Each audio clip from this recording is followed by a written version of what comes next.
12th maths example 4.16 prove that அப்படின்னு சொல்லி ஒரு சம் கொடுத்துருக்காங்க.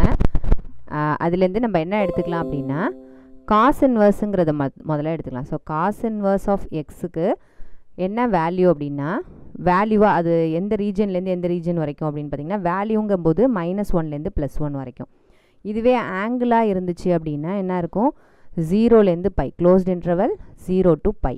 ஓகேவா? இப்போது நம்ம காஸ் இன்வர்ஸ் ஆஃப் எக்ஸ்னா அதுக்கு ஆன்சர் என்ன வரும் அப்படின்னா நம்மளுக்கு ஆங்கிள் தான் வரும். ஓகேவா? ஏன்னா காஸ் இன்வர்ஸ் ஆஃப் 1 அப்படின்னு எடுத்துக்கிட்டிங்கன்னா காஸ் இன்வர்ஸ் ஆஃப் 1னா என்னது 1 எப்போ கிடைக்கும் அதுக்கு வர ஆன்சர் என்னது ஒரு ஆங்கிள் இல்லையா?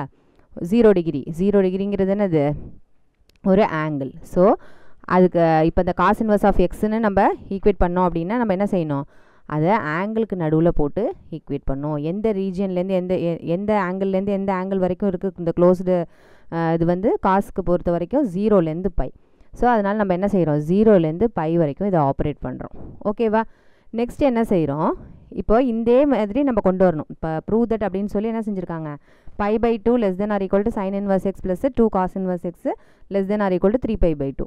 அப்போ ஃபஸ்ட்டில் என்ன வரணும் π/2 வரணும். அப்போ இதோட என்ன ஆட் பண்ணால் π/2 கிடைக்கும் π/2. ஸோ 0ஓட π/2 ஆட் பண்ணால் தான் நம்மளுக்கு π/2 கிடைக்கும். இப்போ π/2 நம்ம இங்கே மட்டும் ஆட் பண்ணக்கூடாது த்ரோட் ஒரு ஒரு ஈக்குவேஷன்னா அதில் ஒரு நம்பரை ஆட் பண்ணோம்னா எல்லா இடத்துலையுமே ஈக்குவல்ட்டுக்கு இந்த சைடு ஈக்குவல்ட்டுக்கு அந்த சைடு எல்லாத்துலேயுமே என்ன செய்யணும் அதை ஆட் பண்ணணும். ஓகேவா? அப்போ 0 + π/2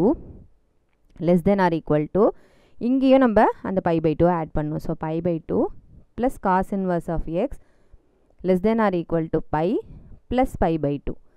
ஓகேவா? இப்போ எல்லாத்தையும் அடிஷன் பண்ணிவிடுங்க. 0 + π/2ங்கிறது என்னது π/2 < இந்த π/2க்கு பதிலாக நம்ம ஒரு ஐடென்டிட்டி யூஸ் பண்ணிக்கலாம். என்ன அப்படின்னா sin inverse of x + cos inverse of x என்னது π/2 நம்மளுக்கு தெரியும். ஸோ அந்த ஐடென்டிட்டியை நம்ம இங்கே யூஸ் பண்ணிக்கிறோம். ஸோ அதுக்கு பதிலாக sin inverse of x + cos inverse of x plus இங்கே ஏற்கனவே இருக்கிற cos inverse of x < π + π/2 1 இருக்குது. ஸோ கிராஸ் மல்டிப்ளை பண்ணுங்கள் 2πன்னு கிடைக்கும். 2π + πங்கிறது 3π. ஸோ 3π/2. ஓகேவா? உள்ளார வந்து cos inverse x cos inverse x ரெண்டு தடவை இருக்குது அடிஷனில். ஸோ ரெண்டுத்தையும் ஆட் பண்ணி எழுதிக்கலாம். So π/2 < sin inverse x + 2 cos inverse x < 3π/2. இது அப்படியே என்னவா கிடச்சிருச்சு நம்மளுக்கு ப்ரூவ் பண்ண சொன்ன அதே ஈக்குவேஷனாக கிடச்சிருச்சு. ஓகேவா? அப்போ ஹென்ஸ் ப்ரூவ்டுன்னு எழுதிடலாம். ஓகே.